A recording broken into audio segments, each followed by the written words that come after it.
Mateus.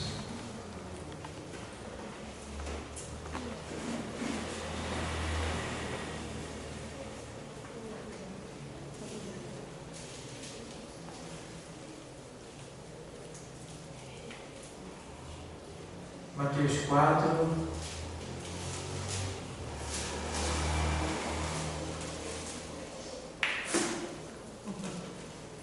e primeiro diz assim: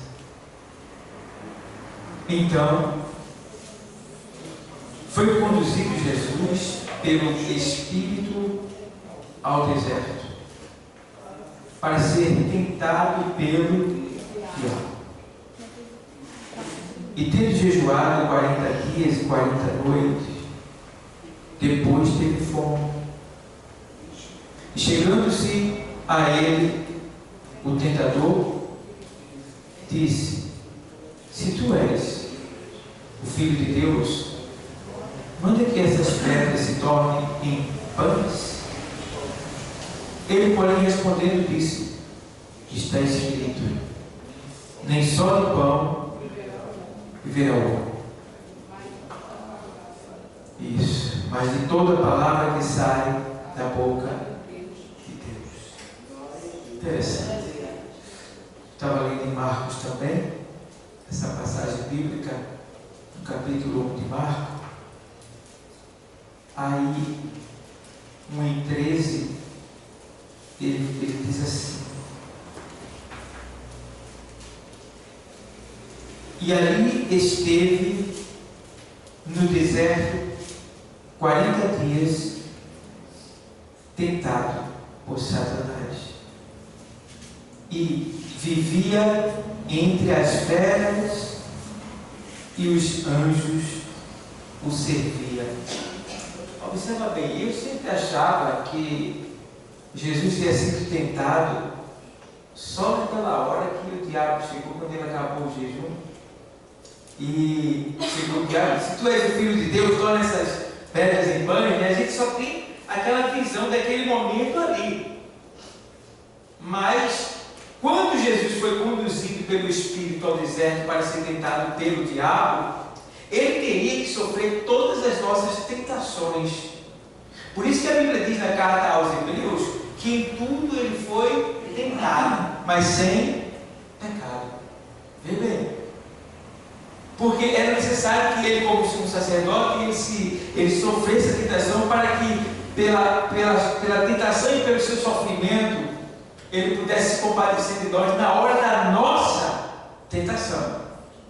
Então aqui você vê no Evangelho, o evangelista não explicou tudo, mas como os 3 evangelhos, Mateus, Marcos e Lucas, são evangelhos sinóticos, que quer dizer no grego da mesma visão, então eles se coadunam, ou seja, eles se explicam um ao outro. O que faltou em um está no outro, aí completa. É interessante isso, né? Então aqui Mateus, quando eu li, ele não foi tão explícito, ou melhor dizendo, ele deu o que ele tinha, né? Já aqui Marcos dá também a parte dele, né? E aí a gente une essas partes e tem uma conclusão.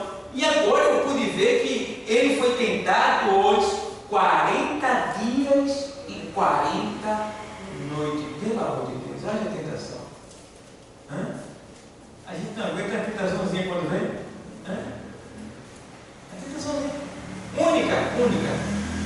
Jesus não, ele estava ali sendo tentado o tempo todo, para que, pelo seu sofrimento, ele pudesse nos livrar do que estava por vir. E como sumo sacerdote, diante do Pai, ele pudesse interceder e saber o que você está sentindo, e se você pode ou não resistir àquela tentação. Ele sabe, tá? Porque ele nos conhece, e sabendo assim, ele pode interceder por nós diante do Pai. Porque você se lembra que quando Satanás pediu para se andar com Pedro, Deus deixou? Não. ser andar com Pedro, porque Pedro não iria suportar. Pedro, ele não estava preparado, e a tentação que Pedro iria passar, Jesus já havia passado no deserto.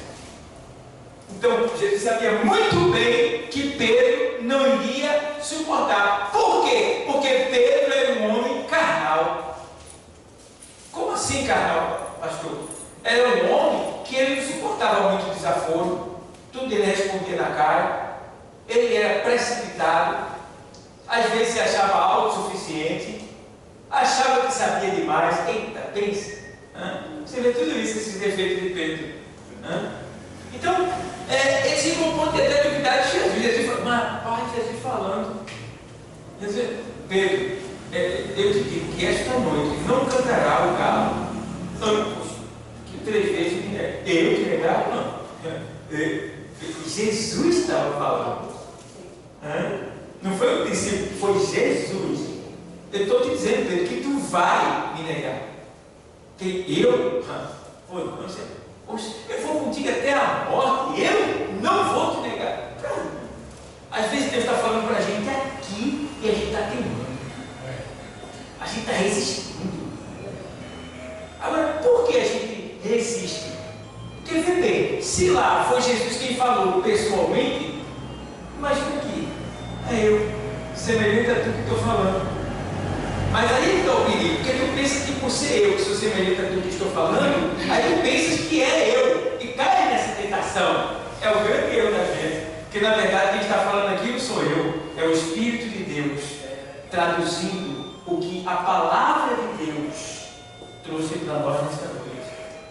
Então eu que estou sendo usado pelo Espírito, também estou sujeito a isso que o Espírito está me usando para falar para todos nós. Entende bem? Então, ele esteve ali 40 dias, 40 noites sendo tentado, e a gente precisa entender, irmão, que a tentação, ela vai vir para todos nós, sem exceção, até para a criança. Né? No caso da criança, os pais têm que defender ela, né? Mas no nosso caso, é a palavra que nos defende quando nós temos a palavra como arma. Ei, quem nos defende? A palavra quando nós temos ela como arma. Por quê? Qual foi a arma que Jesus usou contra a tentação? Foi qual? A palavra. Entende? Deus diz na sua palavra, lá na primeira carta aos Coríntios 10 e 12 e 13, ele diz, olha, aquele pois que está de pé, cuide que não caia. Quem está de pé aqui? Tem poucos que estão de pé aqui. Uma boa parte não está de pé. Mas eu estou falando de pé no sentido espiritual, sei que está sentado. Quem está de pé aqui na presença de Deus? Então, vê bem. Aquele pois que está de pé, aí agora ele está de advertência. Cuide que não caia. Cuide de você. Porque tem gente que se preocupa tanto com os outros que esquece de si. É o grande erro da gente. Eu não posso amar mais a do que a mim mesmo. Primeiro, eu. E o máximo que eu posso amar o outro alguém é igual a mim. A partir do momento que eu amo alguém mais do que a mim mesmo, eu saio até do mandamento de Deus, eu fujo da palavra. Porque ele disse, amarás o teu próximo como o quê? Então eu posso amar mais do que a mim. Tem limite. Entendeu?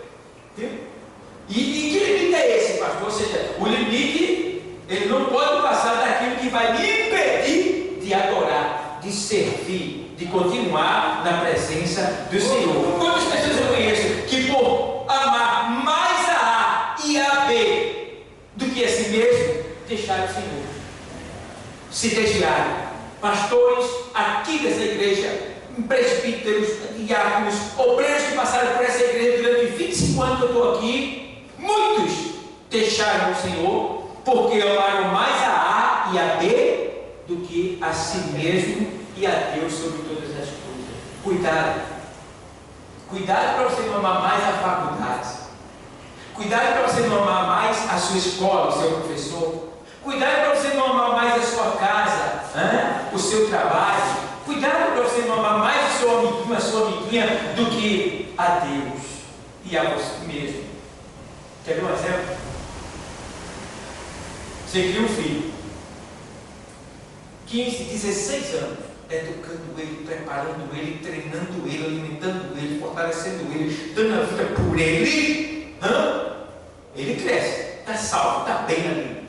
Mas aí ele vai para a escola. Quando chega lá na escola, uma amiguinha ou um amiguinho que ele nunca teve contato, que nunca deu nada a ele, convida ele para uma aventura e ele cede e vai. E quando você vê, você perdeu seu filho. Seu filho caiu das drogas, seu filho caiu da prostituição, a menina se perdeu com um maloqueiro, bandido, papagaio qualquer ali dentro da escola.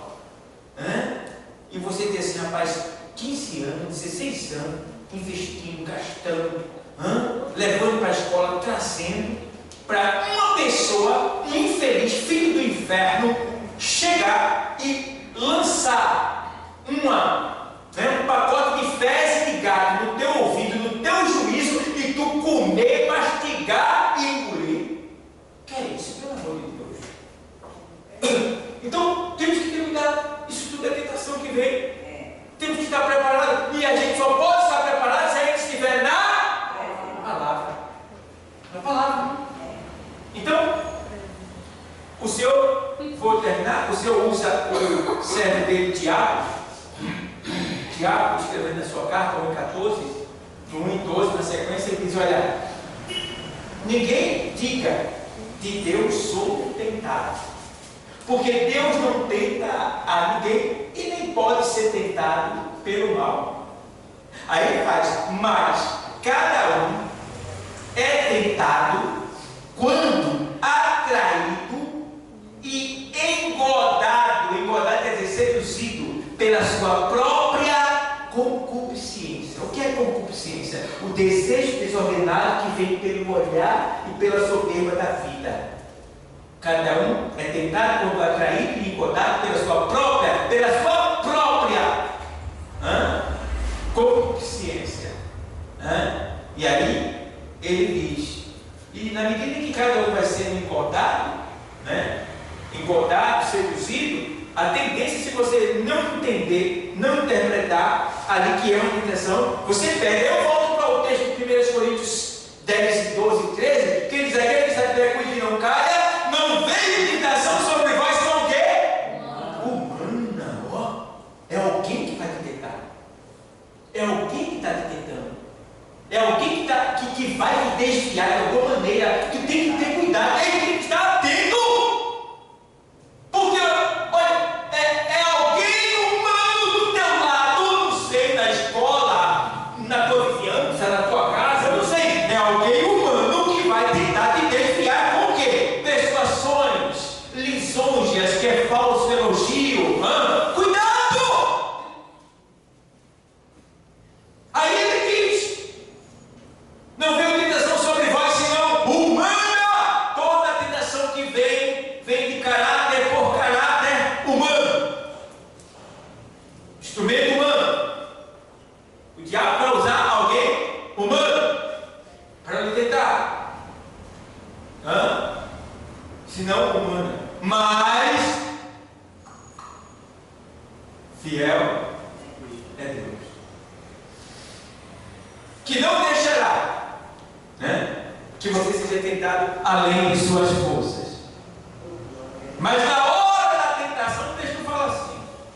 Mas na hora da tentação, porque o texto diz assim: mas com a tentação dará também o escape, como se fosse Deus que trouxe a tentação. Não é Deus que trouxe a tentação. Ele permitiu acontecer, porque é na hora da tentação que eu provo quem eu sou. De quem tu és? De Deus ou do diabo? Que vai provar isto é a tentação.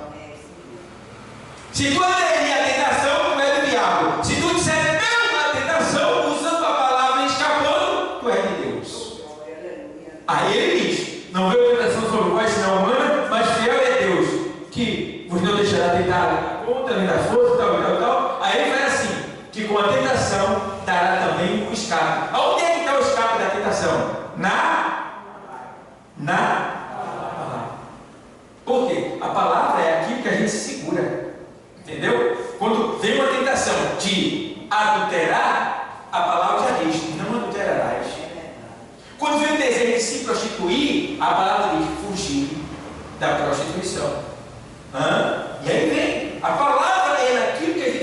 Porque a palavra é o juízo. Ela vem com o juízo. Então a gente precisa se agarrar na palavra. Por isso que quanto mais você lê, mais sábio, fortalecido e de pé na presença de Deus você fica. Quando vê um crente capengando, vem um dia e 8 não. Um domingo sim e 8 não. Quando ele fica assim, é porque ele está lendo. Não está lendo a palavra, toma cedo de todo jeito, aí não se firma não. Mas nesta noite, o Senhor te trouxe aqui para revelar o oculto, o profundo e o escondido na tua vida, para que você tenha discernimento espiritual e possa ser melhor, porque Deus não depende nem precisa de mim nem de você, é você e eu que precisamos de Deus. Então a gente precisa ser melhor, e para ser melhor nós temos que ter a palavra em nosso coração e fazer uso dela para vencer o inimigo, a tentação, e estar de pé até o dia de Jesus voltar. Tira as suas